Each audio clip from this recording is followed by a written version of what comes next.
평안하셨습니까? 새해가 이제 몇 주 안 남았죠. 예, 한 해가 어떻게 가는지 모르겠습니다. 새해의 기대치가 얼마나 클까요? 지금 우리나라 사람들에게 이렇게 조사를 하게 된다면 새해에 대한 기대치 얼마나 높을까요? 예, 어떠십니까? 새해 기대치 아마 거의 바닥이지 않을까요? 지금 시국에. 그러나 그럼에도 사람들은 마음 가운데에 희망을 안고 있을 것입니다. 오늘보다 다른 내일이 있을 거라는 그 희망 아래 또 해돋이를 보러 갈 것이고요. 또 그 안에서 자신의 소원과 다짐을 가지게 될 것입니다. 그러나 새해가 되었다고 해서 그 새날 자체가 없던 희망을 다시 저절로 생기게 하는 역할은 하지 못합니다. 실상은 그냥 어제보다 하루 더 지난 오늘일 뿐일 것입니다. 너무 비관적인가요? 하지만 사실입니다. 어제의 나는요, 오늘과 별로 다르지 않습니다. 사람은 쉽게 변하지 않아요. 새날이 되었다고 해서 내가 결단을 한다고 해서 나 이제 결단한다, 변한다 라고 하지만 절대 사람은 쉽게 변하지 않습니다. 어느 글귀를 봤습니다. 이렇게 되어 있더라고요. 나를 근본적으로 변화시켜 주는 것은 외부의 환경이 아니라 바로 그 나를 만드신 시간의 주인이신 분과의 관계가 근본적으로 나를 변화시켜 준다는 것입니다. 다시요. 외부의 환경이 아니라 그 나를 만드신 시간의 주인이신 분과의 관계 속에서 내가 그때서야 근본적으로 변함을 입는다라고 하는 것입니다. 그 시간의 주인이 누구실까요? 오늘 말씀에 입각해서 봤을 때 예수님입니다. 시간의 주인이신 예수님. 좀 생소한 표현이죠. 왜 예수님이 시간의 주인이십니까? 예수님은요, 하나님과 함께 태초의 문을 여신 분이기 때문입니다. 예수님의 하나님과 함께 태초를 여시고 새해를 지으신 그 예수님을 우리가 알고 믿고 또 그분과 바른 관계를 맺을 때 그때야말로 우리는 새로운 진정한 새해 첫날을 맞이하게 되는 것입니다. 결단을 하시기 바랍니다. 새해 몇 주 안 남았는데 다이어트 계획보다는 새해에는 오해하시지 않길 바랍니다. 저도 하고 있습니다. 새해에는 내가 주님을 바로 알고 싶습니다. 새해에는 내가 더 주님과 가까워지길 원합니다. 이러한 결단이 제일 영순위가 되기를 바랍니다. 그런 의미에서 보면 참 재밌습니다. 하나님을 모르고 90평생을 산 분의 그분의 생각하는 인생의 평가는 어떨까요? 하나님을 모르고 90평생을 살았던 그분의 인생의 평가. 평가 자체를 안 하시고 떠나신 분도 계시겠죠. 근데 아마 그럴 겁니다. 쉽진 않았지만 잘 이루었다. 내 인생 잘 이루었다. 이 정도면 됐다. 인생의 평가가 그렇습니다. 근데 반면에 90살 되신 분이 이제 예수님을 만난 거예요. 이제서야 예수님을 만난 거예요. 그때 어떤 고백이 나올까요? 저도 아직 90살이 되려면 멀었지만 그렇게 한번 생각해 봤습니다. 내가 그때서야 하나님을 만난다면 아마 그랬을 것입니다. 여지껏 하나님을 모르고 살았던 그 90평생의 시간이 후회된다. 90년 동안에 주님을 모르고 살았던 낭비했던 그 시간이 나에게는 가장 큰 후회로 남는다. 공감하십니까? 그런데 거기서 절망에 갇힌 것뿐만 아니라 절망에 갇히는 것이 아니라 이것이 감사의 제목으로 이어질 것입니다. 인생의 끝자락에서 나는 다시 태어났다. 예수님을 만난 그 순간 나의 새로운 인생의 첫날이 시작이다. 근데 여기에 하나를 더 붙이고 싶어요. 더 나아가 결코 90평생의 시간은 헛된 시간이 아니었다. 왜요? 내가 실패한 것만 같았던 그 시간을 통해서 하나님은 나의 시간을 재료로 삼으셔서 하나님을 만나게 해 주셨기 때문인 것이죠. 90평생의 시간이 하나님을 온전히 깊이 있게 만날 수 있는 준비 과정이 되었다는 것입니다. 시간의 주인이신 그 예수님과의 관계를 통해서 자신의 90평생의 이 시간을 정리하는 평가가 이렇게 상반되게 달라질 수 있다는 것이죠. 실패, 낭비라고 생각한 그 순간까지 하나님은 사용을 하신다. 그 방황한 시간을 하나님을 만나는데 필요한 재료로 삼아주신다는 거, 얼마나 충격적이고 의미 있는 깨달음입니까? 나라는 존재가 그제서야 이제서야 제자리를 찾게 되는 거예요. 90년간 내 자리는 여기다라고 했지만 그 자리가 하나님을 만나는 자리가 아니었기 때문에 내 자리가 아니었던 겁니다. 주님을 만나고 다시 한번 내가 서 있어야 할 그 자리, 이제서야 제자리를 찾았다라는 고백이 바로 여기서 터져 나오는 곳이죠. 마치 이것은 새로운 세계가 열리는 것과 같습니다. 내가 이 땅에 살고 있지만 이 땅에서 영혼을 품지만 영원하지 않죠. 영혼을 품을 수 없는, 영원하지 않는 소망을 기껏해야 오래 살고 가족들과 평안하게 살고 많이 누리고 가는 영원하지 않는 소망을 품고 살아왔는데, 이제는 영원한 삶을 품고 기대하는 삶을 사는 것입니다. 예수님을 통해서 내 안에 새로운 변화가 일어나는 것입니다. 예수님이 내 안에 변화를 일으키시기 때문이란 것이죠. 그 예수님은 지금 어떠한 모습으로 내게 왔습니까? 우리 어린 친구들에게도 묻고 싶어요. 그 예수님이 어떠한 모습으로 여러분들에게 찾아왔습니까? 고개를 들어주세요. 그 예수님은요, 우리 안에 어떠한 새로운 창조를 일으키십니까? 예수님은요, 말씀으로 새 창조를 일으키십니다. 말씀입니다. 말씀의 능력으로 이러한 변화를 일으키신다는 거죠. 이러한 의미에서 요한복음은 우리에게 더욱 의미 있게 느껴집니다. 요한복음은요, 굉장히 우리 내면의 변화에 강조를 많이 합니다. 내면의 변화, 그 변화에 초점이 맞춰져 있습니다. 여러분, 우주가 날마다 더 커지고 팽창한다는 사실 아시나요? 우주 얼마나 큽니까? 그렇죠? 그 은하계 안에 우리 지구는 먼지만 할 겁니다. 보이지도 않을 거예요. 그 은하계가 점점 더 팽창하고 있다는 거예요. 날마다. 맞습니다. 왜냐하면 하나님은 우주보다 크신 분이기 때문에 하나님의 크신 속성을 보이시려면 당연히 우주는 날마다 커져야 합니다. 하나님의 계획이 도달하는, 그 완성되는 그 풍성한 하나님의 사랑이 커지는 것처럼 말이죠.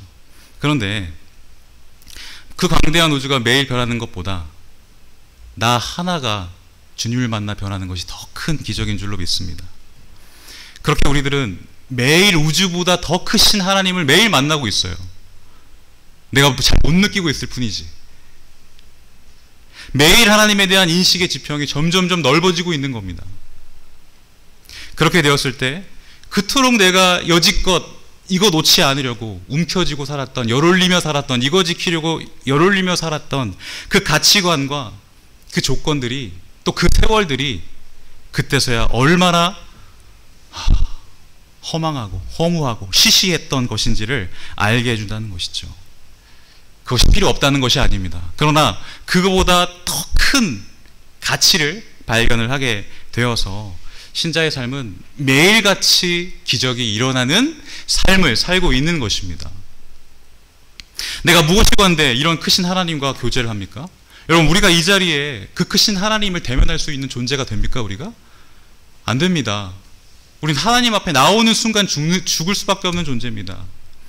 그러나 대체 우리가 무엇이건데, 대체 우리에게 무엇을 주셨길래 이렇게 주님 앞에 나와 예배할 수 있는 특권이 우리에게 있냐는 것입니다. 우리가 뭐가 이뻐서 하나님의 아버지 되신 하나님을 부를 수 있고 하나님이 우리를 자녀로 삼으셔 주셨냐는 것입니다. 오늘 이 말씀을 통해서 다시 한번 우리에게 도전이 되었으면 좋겠어요. 그리고 다시 한번 예수님에 대한 정의가 바로 잡혔으면 좋겠습니다. 복음서가 우리가 잘 알듯이 마태, 마가, 누가, 요한. 그런데 요한복음은요, 이 나머지 세 복음과 좀 다른 관점으로 서술이 되었습니다. 요한복음의 관점은 독특해요. 다른 복음서들은요, 예수님이 보이신 사건을 시간순으로 이렇게 나열을 했다면 요한복음은 어떨까요? 그 사건 안에 있는 의미를 찾는 작업을 합니다. 사건을 막 나열하기보다 그 안에 예수님께서 숨기신 그 이적을 통해 보이신 그 뜻이 무엇인지를 요한이 해석하여서 풀어낸 복음서입니다. 너무나도 독특하면서도 깊은 복음서예요. 그럼에도 너무 쉬운 복음서입니다. 예수님이라고 했을 때 한번 떠올려 보십시오. 예수님이라고 딱 했을 때 예수님의 어떠한 모습이 우리 가운데 떠오르십니까? 병자를 고치시는 모습, 나에게 무엇인가 주시는, 사랑을 주시는 그러한 풍성하신 예수님이 떠오르시죠. 맞습니다. 그것도 맞아요. 그런데 그 전에 우리는 기억해야 됩니다. 그분이 인간으로서의 출발이 먼저가 아니었다라는 것을 기억하셔야 돼요. 그분은 인간으로서의 사역을 먼저 시작하신 게 아닙니다. 그분은요, 인간이기 전에요, 하나님이세요. 당연한 말을 하시냐고요? 우리 1장 1절을 보겠습니다. 태초에 있습니다. 태초에 말씀이 계시니라. 말씀이 하나님과 함께 계셨으니 이 말씀은 곧 하나님이시니라. 아멘. 요한은요, 지금 말씀이라고 하는 단어를 통해서 예수님을 표현하고 있어요. 예수님이 곧 말씀이래요. 그리고 예수님은 곧 하나님이시랍니다. 여러분, 이걸 인정하지 않으면요, 우리의 신앙은요, 아직까지 출발하지 않은 겁니다. 아직까지 우리는 제자리 걸음을 하고 있는 거예요. 이걸 인정하지 않으면요, 우리의 구원엔 소망이 없습니다. 왜요? 예수님이 하나님이 아니신데 어떻게 나의 죄를 대속하실 수 있습니까? 그렇죠. 예수님은 하나님이시기 때문에 우리의 죄를 대속하셨습니다. 뿐만 아닙니다. 이걸 인정하지 않으면 우리에게 구원의 희망 또한 없습니다. 왜요? 우리 안에 구원의 내용이 없는데 어떻게 우리의 삶이 변할 수가 있겠습니까? 예수님이 인간의 몸을 입고 이 땅에 오셔서 살다 가신 하나님이라고 하는 이 사실을 인정하는 데서부터 우리의 신앙은 시작된다는 것입니다. 벌써 이 1장 1절을 딱 읽으실 때 감흥이 오셔야 돼요. 뭔가 다른 느낌이 우리 마음 가운데 딱 들어오셔야 된다는 것이죠. 당시 초대 교부들은요, 이 1장 1절에 굉장히 큰 관심을 보였습니다. 3세기 가장 유명한 오리겐이라고 하는 신학자는요, 이 1장 1절을 가지고 한 권의 책을 쓸 정도로 주석을 만들었다고 해요. 1장 1절 하나를 가지고 한 권을요. 얼마나 깊은 말씀입니까?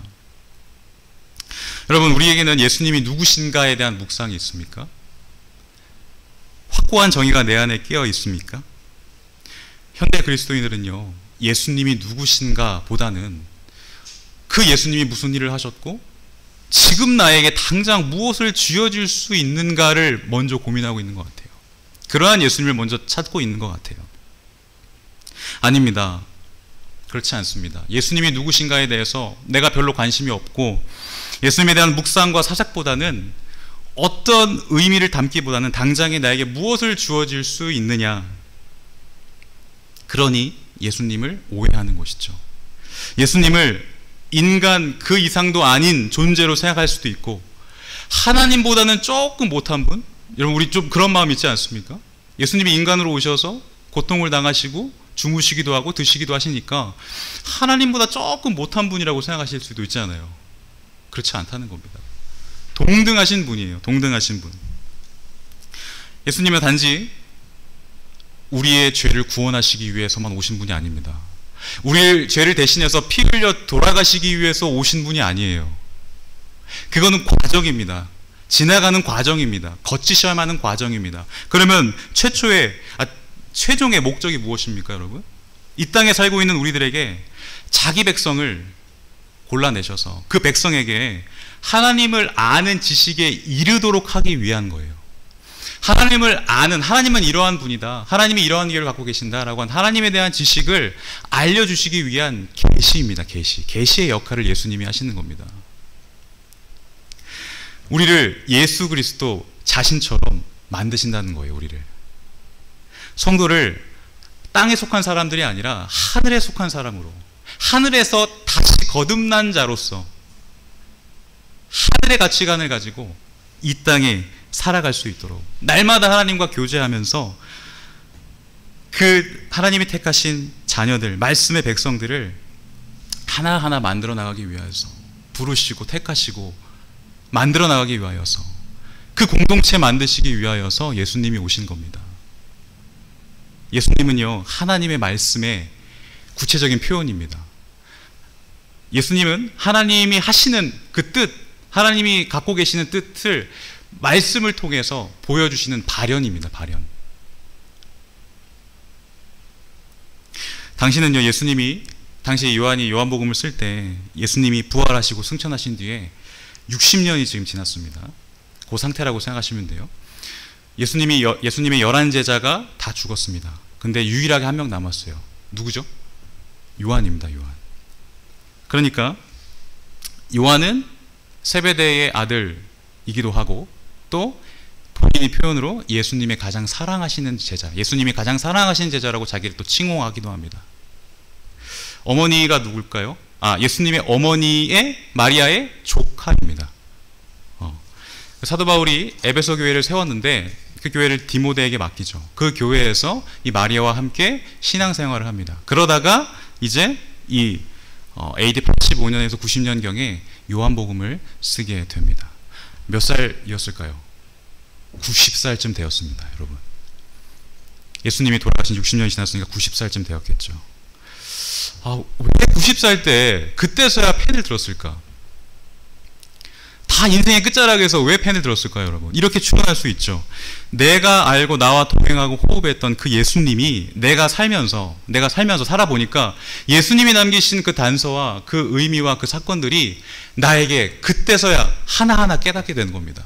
깊은 영성으로 들어가면서 그 예수님이 보이신 말씀과 빛으로 표현된 그 모든 사역들이 이러한 의미였구나. 예수님이 이것 때문에 이렇게 보여주셨던 거구나. 그러한 예수님이구나 라고 정의한 게 바로 요한복음입니다. 그 첫 절이 그거예요. 그분은 하나님이셨다. 그분은 하나님이셨다. 여러분, 90살이나 된 요한에게 예수님은 그냥 스쳐 지나간 과거의 인물이 아니었습니다. 아직까지 내 안에 생생하게 살아계신 분이었어요. 오히려 그때 깨닫지 못했던 그 풍성한 예수님을 지금 90살이나 되어 살아왔지만 이제서야 오히려 더 명확하고 분명하게 정리할 수 있었던 영적 거장이 되었던 것입니다. 늘 고민하며 살았겠죠. 왜 다른 자들은 다 순교했는데 왜 나는 살려주셨을까? 왜 나는 살려두셨을까? 그런 그가 예수님은 하나님이시다 라고 펜을 들 수밖에 없었던 상황이 오게 됩니다. 어떤 상황이냐면 이 당시에 예수님의 탄생을 인정하지 않는 자들이 점점 드러나게 됩니다. 영지주의라고 하는 이단이 들어와가지고 초대교회 성도들을 난장판을 만드는, 그들의 신앙을 난장판을 만드는 것입니다. 그들은 육은 더럽고 영은 깨끗하다라고 하는 교리를 가져와서 어떻게 그 선하신 하나님께서 악한 세계를 창조할 수 있느냐? 아니다. 하나님은 선하시기 때문에 죄악된 육체로 이 땅에 오실 수 없다. 부인하고 있습니다. 그분에겐 죽음이 있을 수 없다는 거예요. 예수님이 하나님이시라면 왜 죽느냐 이겁니다. 자, 그 뒤에 예수님이 떠나시고 나서 많은 사람들이 예수님에 대한 온도를 점점 잃어가기도 시작해요. 예수를 인정하지 않는 유대인들 때문에 내부 분열이 또 일어나기 시작합니다. 그때서야 요한은 필요성을 느꼈죠. 이 중요한 질문에 내가 이 펜을 들지 않으면 이 성도들은 큰 혼란에 빠질 수밖에 없겠구나. 여러분, 저는 요한의 삶에 좀 주목하고 싶습니다. 그는요, 절대 과거형으로 살지 않습니다. 과거의 예수님으로 그냥 추억만 하면서 과거에 얽매여 사는 그러한 삶이 아니었습니다. 그분의 말씀이, 그분의 가르침이 여전히 내 안에 생동감 있게 호흡하면서 동행하는 삶을 살았다는 것입니다. 그 호흡이 지금까지 이어져서 그 말씀이, 가르침이 여전히 내 안에 살아 숨쉬는 그러한 삶을 살았다는 것입니다. 그런 요한에게 고난과 핍박은 장애물이 아니었습니다. 오히려 주님을 더 깊이 알아갈 수 있는, 더 깊은 자리로 나아갈 수 있는 그러한 은혜의 제목이었습니다. 자신의 전생애를 통해서, 나의 전생애를 통해서 하나님이 도구로 쓰시는구나. 나의 이 고통이 오히려 주의 십자가에 달리신 그 고통을 깨달아 알아가게 하는 깊은 그러한 재료가 되는구나. 나를 증인 삼아서 그 곁에서 늘 보게 하신 그 하나님, 이제 나의 제자리를 찾은 것이죠. 나의 제자리를 찾은 거예요. 나의 할 일, 나의 소명을 그때서야 찾게 된 겁니다. 자, 우리도 그러한 깨달음을 알고 살아간다면 얼마나 귀하겠습니까? 오늘 내게 주어진 하나하나의 일이 얼마나 귀하고 소중할까요? 고난 속에서도, 그 안에 나의 정말 풀리지 않은 이 고난 속에서도 하나님이 이 고난 안에 무엇을 숨겨두셨을까? 이 고난 안에 매여서 그냥 아무것도 보지 못하는 것이 아니라 그 안에 숨겨놓으신 그 환경을 통해 내게 말씀하시는 것이 분명히 있다는 거죠. 그 의미를 찾는 겁니다. 힘들고 어려운 상황 속에서도 말입니다. 저는 이거 보면서 굉장히 제 스스로가 도화지 같다는 느낌이 들었어요. 하나님에 대한 내용이 하나도 없는 백색의 도화지요. 그런데 거기서 하나님께서 펜을 드셔서 나의 인생을 통해서, 말씀을 통해서 그 예수님을 2000년 전에 오신 그 예수님이 지금과 거리가 너무나도 멀지만 나와 함께 계신다고 하는 사실을 느끼게 하시면서 하나하나 내 안에 그 예수님에 대한 내용들을 적어 가신다는 느낌이 들었습니다. 하나님에 대한 풍성한 내용을 새기는, 예수님이 보신 사건과 그 말씀의 의미를 깨닫게 되는 과정들, 우리에게도 그 의미를 담는 과정이 필요한 것 같습니다. 왜 적으실까요? 왜 내 안에 말씀을 새기십니까? 기억해내라고. 분명히 너 이거 다 깨닫지 못할 거야. 왜? 더 자라야 하니까, 더 깊어져야 하니까. 그런데 네가 나중에 나에 대한 말씀을, 나에 대한 이 단서를 남겨준 것을 하나하나 꺼내볼 때가 올 것이야. 그때서야 깨닫는 거죠. 그때 그 말씀이 이러한 의미였구나. 나중에라도 그 단서들을 꺼내볼 수 있도록 예수님의 속마음을, 진정한 속마음을 그때서야 깨달을 수 있게 하시려고 지금 말씀을 여러분들에게, 우리에게 풀어내고 계시는 것입니다. 그 말씀의 의미를 우리는 좀 빨리 깨닫기를 원합니다. 우리의 신앙이 그래야 된다고 생각해요. 우리의 섬김이 그래야 됩니다.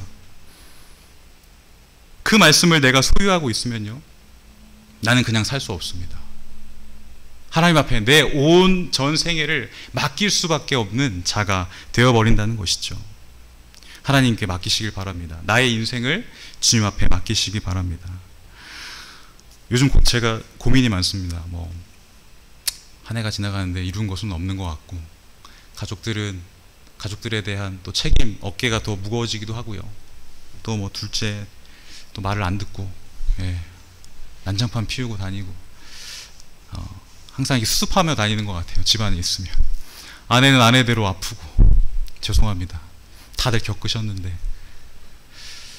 근데 말씀을 준비하면서 미래에 대한 고민, 앞으로 지금 이 순간에 내가 해야 할 일이 무엇인가, 너무 막 고민이 드는데 이 말씀을 보면서요, 그 고민의 방향을 좀 바꾸려고요. 어떻게 하면 내 평생 그분의 뜻을 이루며 살 수 있을까? 지금 요한이 했던 고민이지 않습니까? 이게 내 안에 같은 동질감을 느끼면서 나도 그런 고민을 좀 해야겠다. 어떻게 하면은 내 삶을 통해서 하나님의 뜻을 내가 밝히 드러내고 그 뜻을 알며 살아갈 수 있을까? 그 고민이에요. 그 고민. 그런 고민을 한다면 나를 도구로, 재료로 하나님께 마땅히 드려야 되는데 죄송스러운 거예요. 내가 바로 서 있지 못하니까, 그 도구로서, 재료로서의 역할을 제대로 감당하지 못하니까 죄송스러운 그냥 한 해를 보낸 것 같습니다. 여러분, 한 해를 돌이켜 보십시오. 어떠한 평가를 하십니까? 한 해 아무것도 이루지 못했다. 너무 절망이죠. 한 해 아무것도 못했다.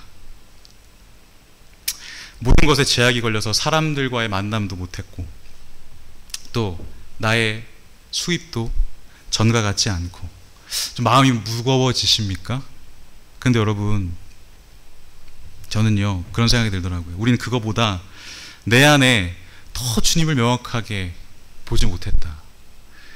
그 제한된 상황 속에서 하나님이 나에게 무슨 뜻을 가지고 나에게 그 상황 속에서 찾아오셨는지를 깊이 묵상하지 못했다라고 하는 것에 아파해야 한다고 생각합니다.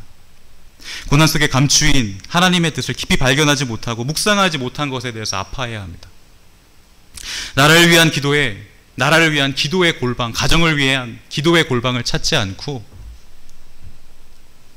그냥 사회적인 분위기 속에 같이 그냥 동질화돼버린 우리의 모습을 보면서 돌이키며 아파해야 할 것입니다. 여러분, 요한이요, 어디까지 본 줄 아세요? 어디까지 예수님을 묵상하며 본 줄 아세요? 그분의 정체성까지 봤습니다. 이분은 하나님이시다. 근데 그걸 그 당시 젊었을 때는 명확하게 보여주지 않으실 때가 있죠. 우리도 그렇죠. 명확하게 보여주지 않을 때가 있어요. 아까 말씀드렸지만 아직까지 그것을 받아들일 수 있는 신앙의 연륜과 경험과 아직까지는 조금 더 자라야 하는, 성장해야 하는, 그리고 그것을 그때서야 깨달을 만할 때 주시는 때를 또 기다리고 계시는 걸 수도 있죠. 근데 여러분, 그렇게 생각하고 그렇게 따지면은 무엇이 두려우십니까? 무엇이 두려우세요? 하나님께서 그 뜻을 다 밝히 보여주신다니까요. 우리의 인생을 통해서. 근데 무엇이 두려우십니까? 어떤 목사님이 그러시더라고요. 나는 도구일 뿐이다. 하나님의 손에 들려진. 그런데 만약 내가 주인이라면, 내가 내 주인이라면, 내가 만약 실패했을 때 그 책임은 누구 책임입니까? 내 책임이죠. 내 책임으로 돌아가게 되죠. 그런데 나를 사용하시는 그 하나님이 나의 주인이시라면 내가 실패하면 누구 책임입니까? 하나님 책임인 것이죠. 너무 건방집니까? 근데 이 안에서 보면은 결국요, 하나님은 실패가 없잖아요. 하나님은 실패하신 분이 아니잖아요. 그렇죠? 실패하신 분이 아닙니다.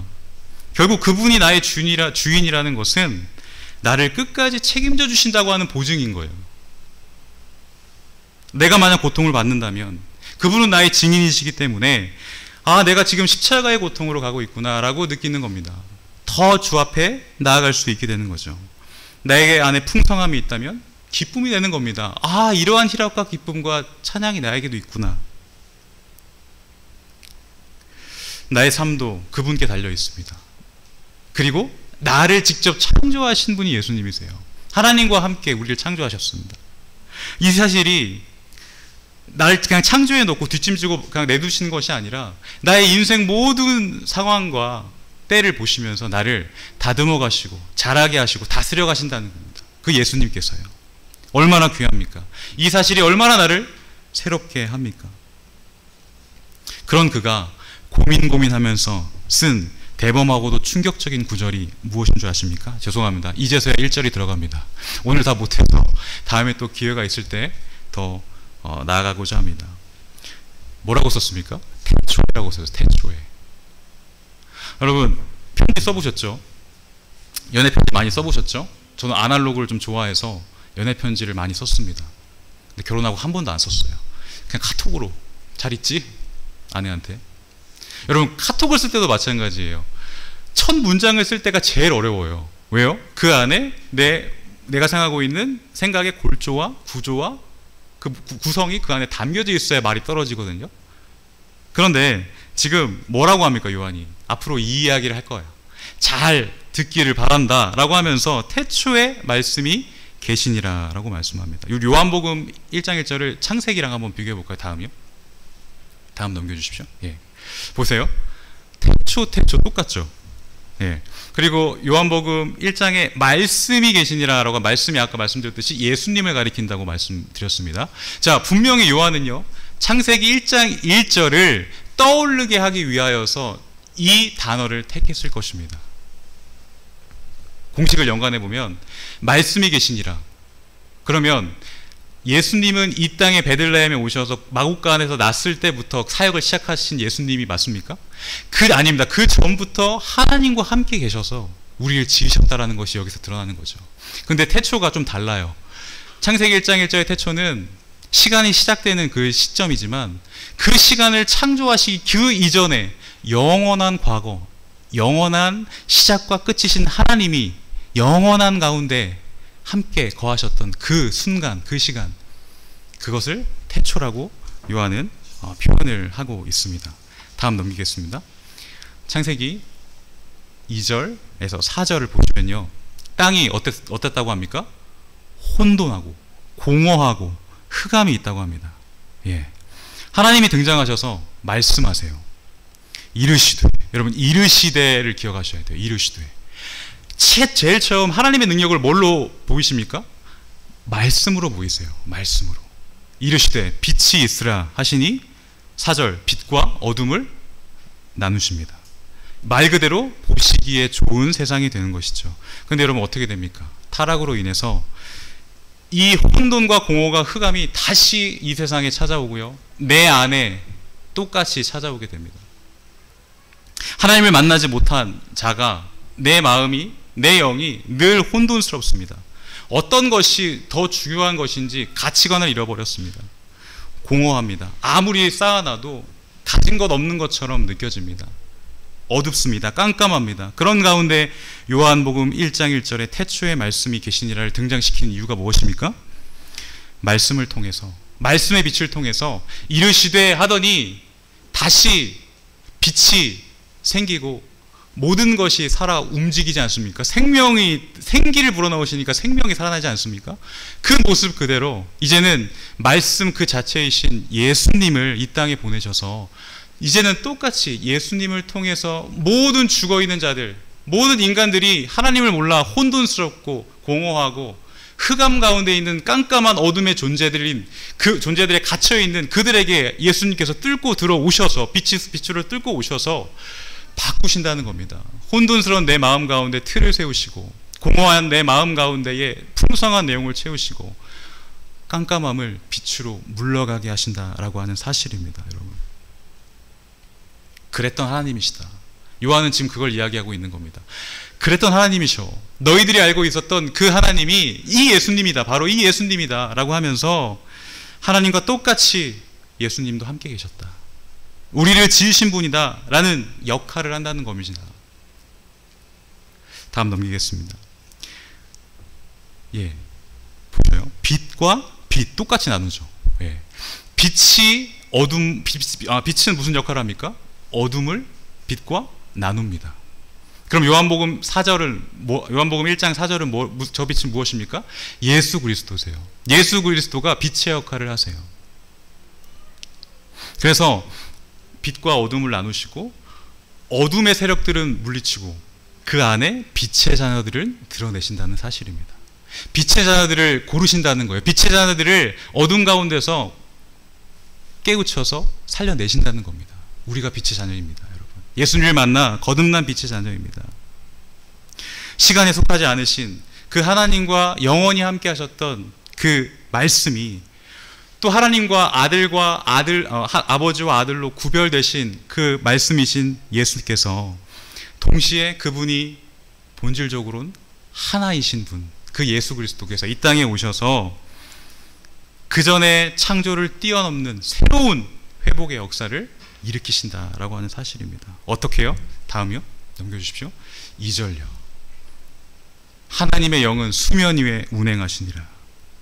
하나님의 영이 운행하시면서 우리를 품고 다스리신다는 겁니다. 이 방식으로 우리를 세워나가신다는 거예요. 운행이라고 하는 것은 품다라는 겁니다. 마치 어미닭이 알을 품는 모습을 상상해 보세요. 이 알을 낳았다고 끝납니까? 아니요. 계속 품고 있습니다. 그리고 그 알에서 다시 한번 새 창조를 일으키는 그 과정을 닭이 알에게 품고 있는 것이죠. 우리도 마찬가지인 것입니다. 하나님이 내 삶을 놓고요, 풀리지 않는 내 삶을 놓고 어둠 가운데 좌절되어 있는 내 삶을 놓고요, 이르시되 한 번이면 우리는 살아납니다. 하나님의 이르시되, 지금 내게 하나님은 이르시고 계십니까? 지금 내게 하나님은 뭐라고 이르시고 계십니까? 그러니 우리가 요동하지 마시기 바랍니다. 말씀의 빛의 역할이신 그 예수님을 우리가 기억하고 지금도 선포되어지는 이 말씀을 통해서 하나님은 하나님 자신과 하나님 자신의 뜻을 우리에게 보여주고 계십니다. 말씀을 맺겠습니다. 무수히도 많은 하나님의 이름을 우리는 알고 있습니다. 아까 우리 준비 찬양 하실 때 예수 그 이름이라고 하는 그 단어가, 그 찬양의 가사가 저에게 너무 와닿았습니다. 예수님의 능력의 그 이름, 그 예수님을 우리는 어떠한 정의를 갖고 있습니까? 사랑의 예수님, 치료의 예수님 많죠. 그러나 여러분, 그 전에 먼저 창조의 예수님이라고 우리는 기억해야 됩니다. 창조의 하나님, 창조의 예수님을 내가 먼저 기억해야 합니다. 그것이 가장 큰 정답입니다. 가장 큰 해결책입니다. 이라고 하는 것입니다. 넘기겠습니다. 여러분, 좀 긴데 예수님께서요, 대제사장 기도라고 하는데 이 안에 예수님의 간절한 마음이 들어있습니다. 아버지, 창세전에 한번 상상해 보시면서, 예수님이 기도하시는 모습 상상해 보시면서 한번 제가 읽도록 하겠습니다. 아버지, 창세전에 내가 아버지와 함께 누렸던 그 영광으로 나를 아버지 앞에서 영광되게 하여 주십시오. 창세전에 하나님과 함께 했던 그 시간을 추억하시는 거예요. 그 영광으로, 내게 보이시는 그 영광으로, 내가 함께 누렸던 그 영광을 이제 아버지 앞에서 영광되게 하여 달라고. 나는 아버지께서 세상에서 택하셔서 내게 주신 사람들에게 아버지의 이름을 드러냈습니다. 내게 주신 사람들에게 하나님이 하나님의 자녀인 우리 성도들을 예수님께 맡기셨어요. 그들을 구원하여 그들에게 내 감추어진 뜻의 이 비밀을 전파하고 가르치게 해라. 그들을 내게로 데리고 오게 하라. 본래 아버지 사람들인데 아버지께서 그들을 나에게 주셨습니다. 그들은 아버지의 말씀을 지켰습니다. 그렇습니다. 성도는요, 아버지의 말씀을 지킵니다. 지금 그들은 아버지께서 내게 주신 모든 것이 아버지께로부터 온 것임을 알고 있습니다. 아멘.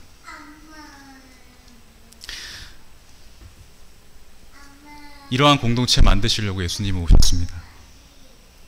예수님에 대한 정의를 우리가 좀 더 새롭게 할 수 있는 시간 되셨으면 좋겠습니다. 미리 인사를 드리겠습니다. 제 부임 인사는 다음 주고요. 새해 복 많이 받으십시오. 근데 어떤 복이요? 어떤 복일까요? 주님을 더 깊이 아는 복 받으십시오. 기도하겠습니다. 태초부터 하나님과 함께 계시고 하나님의 창조에 참여하신 예수님 감사합니다. 그 크신 예수님께서 우리에게 찾아와 주시니 더욱더 감사드립니다. 혼돈과 공허와 흑암에 뒤덮인 나에게 빛으로 찾아와 주심을 하나님 감사드립니다. 나의 모든 시간을 주님이 창조해 주셨고 또 그 가운데 나를 다스려 주시니 주님이 나의 주인이심을 고백하지 않을 수 없습니다. 내 시간 또한 주님이 주인이시라는 사실 고백하오니 주님, 나의 인생을 주님께 맡겨드립니다. 그간 하나님의 뜻을 외면했던 것들, 예수님에 대한 정의보다 오늘 내게 무엇을 해주실 수 있는지만을 계산했던 나의 연약함이 있는지 회개하게 됩니다. 하나님, 주의 말씀이 더욱더 나를 생생하게 회복시켜 주시옵소서. 내 안에 가득 채워주시고 나를 지배하게 하시고 나와 함께 호흡해 주시고 나와 함께 동행하여 주시옵소서. 예수님을 더욱더 깊이 알기 원합니다. 그리고 더욱더 주님 앞에 순종하기를 원합니다. 그리고 주님 닮아가는 사람 되기를 원합니다. 주님 감사합니다. 예수님의 이름으로 기도드리옵나이다. 아멘. 지금은 우리 주 예수 그리스도의 은혜와 하나님 아버지의 크신 사랑과 성령 하나님의 위로하심과 교통하심이 이 자리에 머리 숙여 예배하는 모든 성도의 머리 위에 또 몸된 교회 위에 지금부터 영원까지 함께 있을지어다. 아멘.